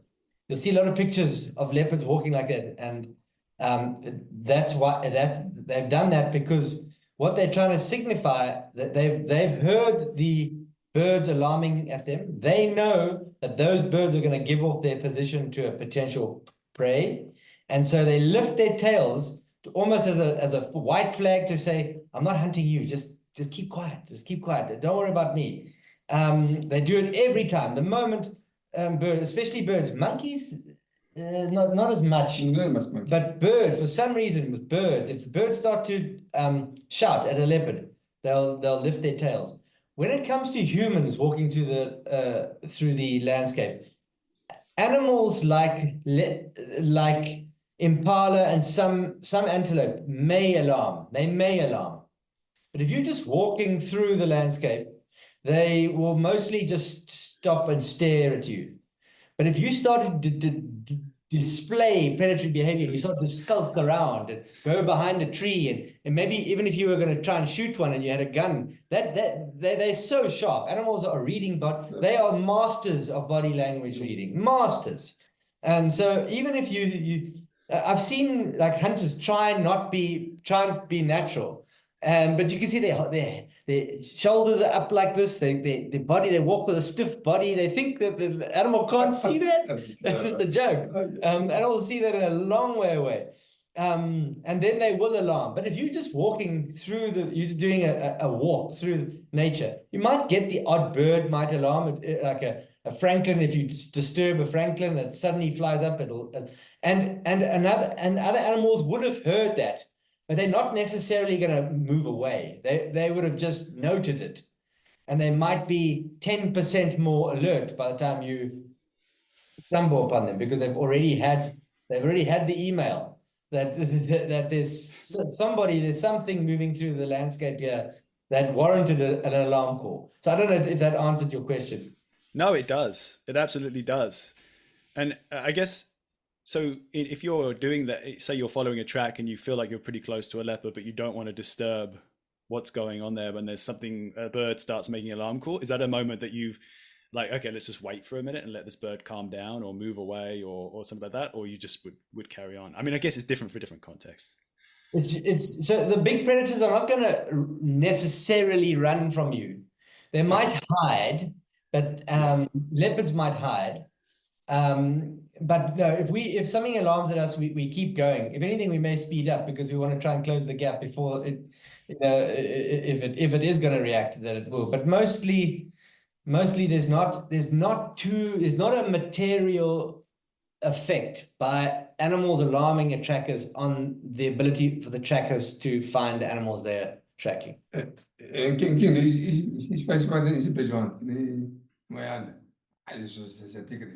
So what Renias is saying is that oxpeckers sit on rhino, they sit on buffalo, hippo, and another giraffe, impala.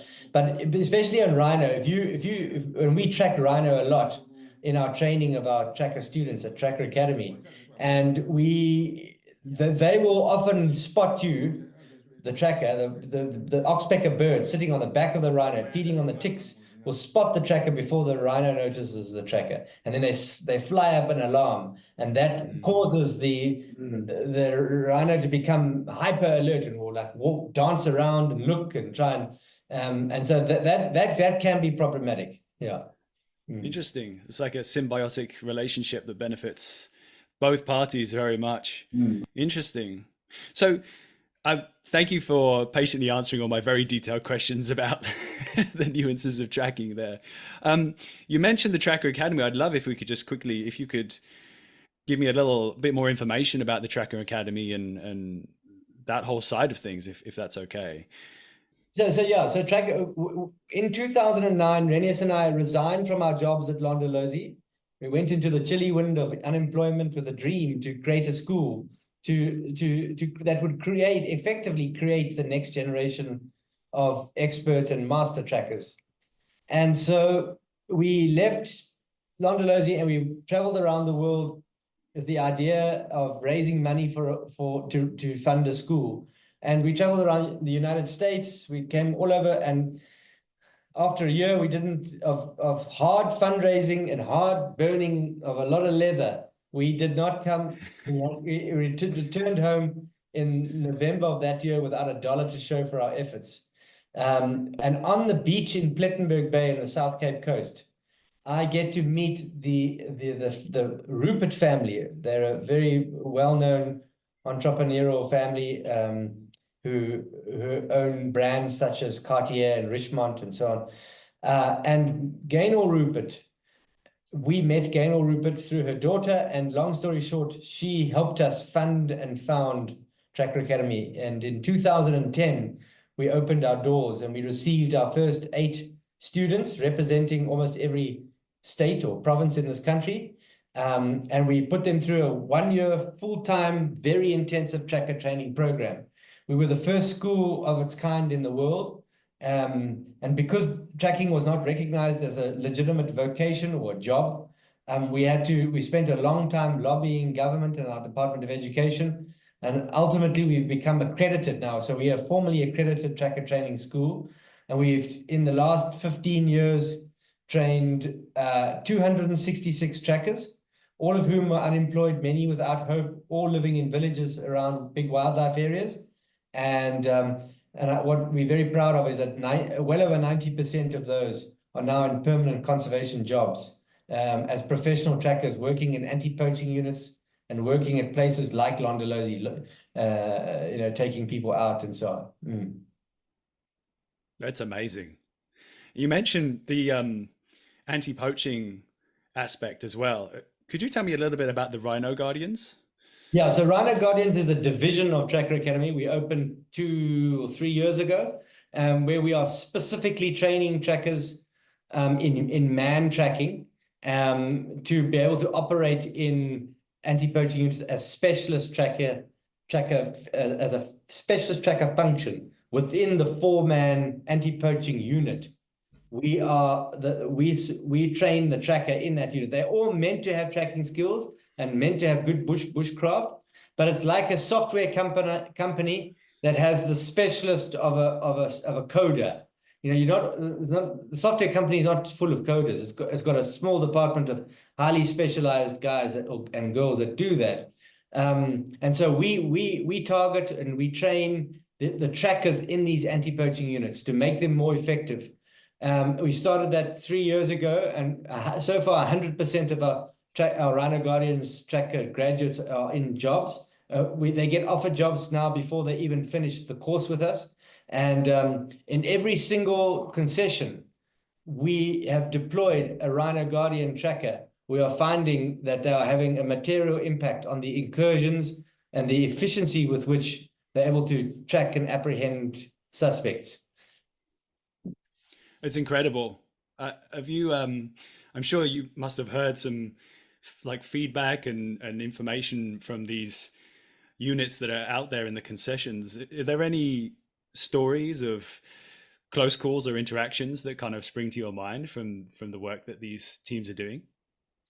Robin, there are lots of stories, and it's a hard one because we are effectively training young boys to go into a job where they are signing up to be shot at.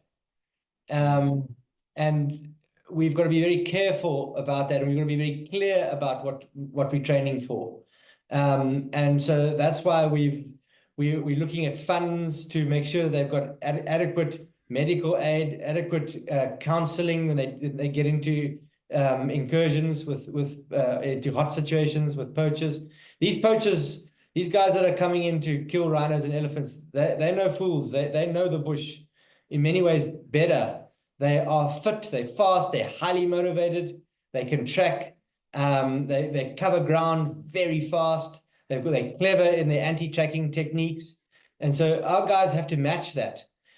So yes, they do get into situations, and they don't like to talk about it, and the culture is that you don't tell war stories really. But yes, they do, and we've had both some hard stories of guys being injured, been shot at and wounded, and we've had guys successfully track, find, and apprehend, and ultimately lead to convictions. So we've had both. But it's hard out there. They're operating in large remote areas that are 20,000 square kilometers, the size of Kruger National Park and larger. So they go out on these foot patrols for days at a time. They're totally self-sufficient. They get their food basics, but they're self-sufficient in terms of their bushcraft. And so it's only a certain type of person that can do that job. Of the 2,000 or so applications we get for Tracker Academy, about 1,500 are applying for our Lodge Tracker program, which is also the one-year program, and only about 25%, 500, apply for our Rhino Guardians program. They do get paid much more, but the level of danger is much higher. Yeah. I realized as soon as I was asking that question, the potential insensitivity in asking for more information. So thank you for your patient response on that one. I've got one last question, if you wouldn't mind. You've already achieved like so much in so many different aspects in this world of tracking. What do you have any long-term goals for the academy or for what you want to achieve together? Yeah. Beyond what you've already achieved. So with the academy, we fall under the auspices of the Peace Parks Foundation, which I'm not sure if you know that the Peace Parks Foundation is a not-for-profit organization started by Anton Rupert and Mandela in the early 90s.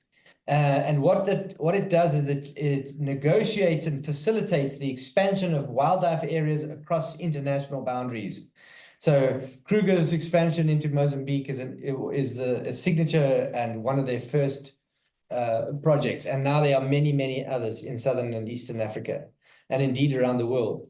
And we fall under the Peace Parks. We work under their auspices, and they employ and support thousands and thousands of field rangers. And the next step in Tracker Academy's life cycle is now to start working with this large body of field rangers to equip them with the tracking skills necessary to do their jobs better and to more effectively protect and stabilize wildlife areas and protect them from poaching. Because we ran an audit 4 years ago where we found a stark lack in genuine tracking skills amongst most of the anti-poaching units in Southern Africa, like a severe lack. Like the results the results we saw when Renias and I tested about 300 different people and they were mostly experienced field ranger operatives. And when you look at the statistics of rhinos being poached, it's not surprising if you consider that. So that is the next iteration. That's how we want to move into that and continue. We've got Trackers Academy has got 2 base camps, one at Londolozi, our old stomping ground, where we continue to train. And we've got another base camp in the southern Timbavati on a piece of land called Sandringham, a most magnificent piece of land. We have a tented camp there. And those are our 2 permanent bases. But this next iteration of Tracker Academy's life will mean our trainers going out and working with already experienced trackers in the field ranger anti-poaching industry in the greater region.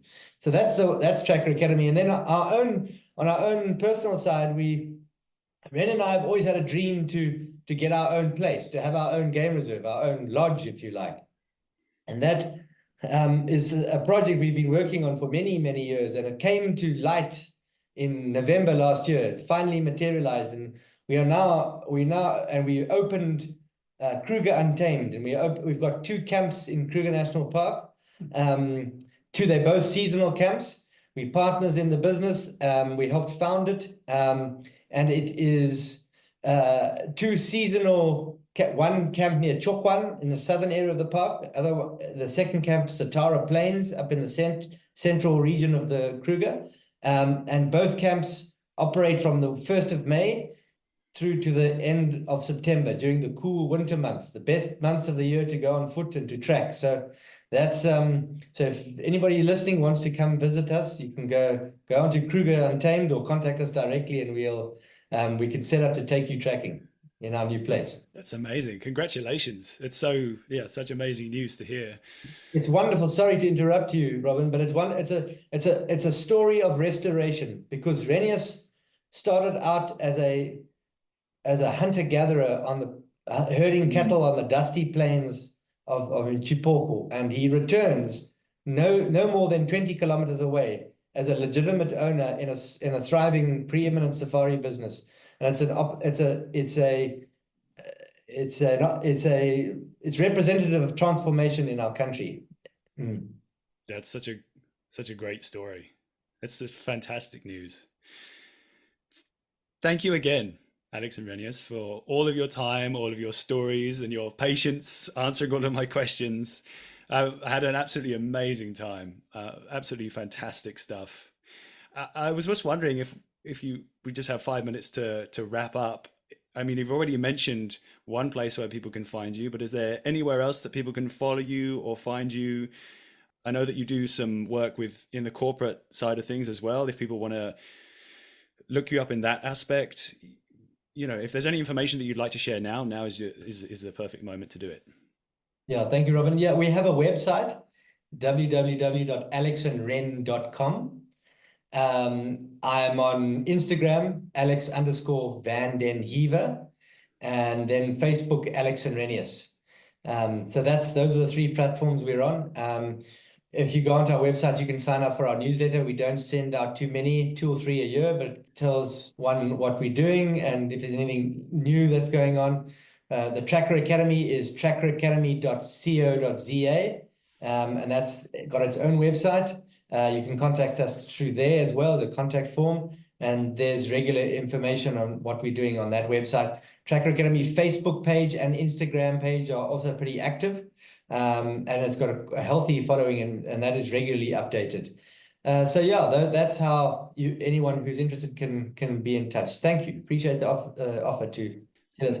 No, of course. And there's also, I believe, books as well. If people want to read your stories, is there somewhere that people can go, or titles that they should be looking up? Yes, we've just released the 2nd edition of the Tracker Manual, which is available. The 1st edition came to an end at the end of last year, and the new 2nd edition became available on the 1st of March. You can get that on Amazon around the world. And it's expanded. There's 35 new species in the 2nd edition. We redid all the drawings. The drawings are a lot better. The imagery generally is better. The language is improved. There's a QR code in the book where you can download a track comparisons table for all the Southern African species. So that's the Tracker Manual. Then we wrote a book about our story together called Changing a Leopard's Spots. I'm afraid that's only available in Southern Africa right now, but we are planning on writing a version of that for the Northern Hemisphere in the coming months and perhaps a year. I believe, I could be wrong, but I believe I just downloaded it on my Kindle now, and I'm in the Northern Hemisphere. So it's accessible in some capacity, just maybe not in a paper copy. Yeah, that's right. I think that's right. I think Kindle is the only, or ebook maybe as well, but not in a... But you can, if for bulk orders, you could do it through us, and I can send it. Okay, perfect. Thank you again. That was incredible. I had high expectations already because I've heard your stories before, but unbelievable. So many incredible stories. Thank you for taking me on your journey. Thank you so much, Robin. Thank you for having us. Thank you so much.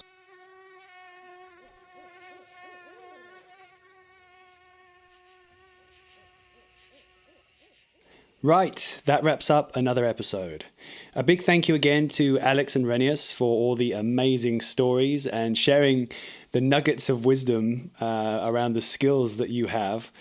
Everyone listening, be sure to check the show notes to find links to all the social stuff, websites, books, presentations, and everything in between. If you want to follow their trail, so to speak, then by all means, head in that direction. If you enjoyed this episode or any of the ones that came before it, then please feel empowered to share the podcast with a friend or even leave a review. A nice one, hopefully. That's all for now. Thanks for listening, and until next time.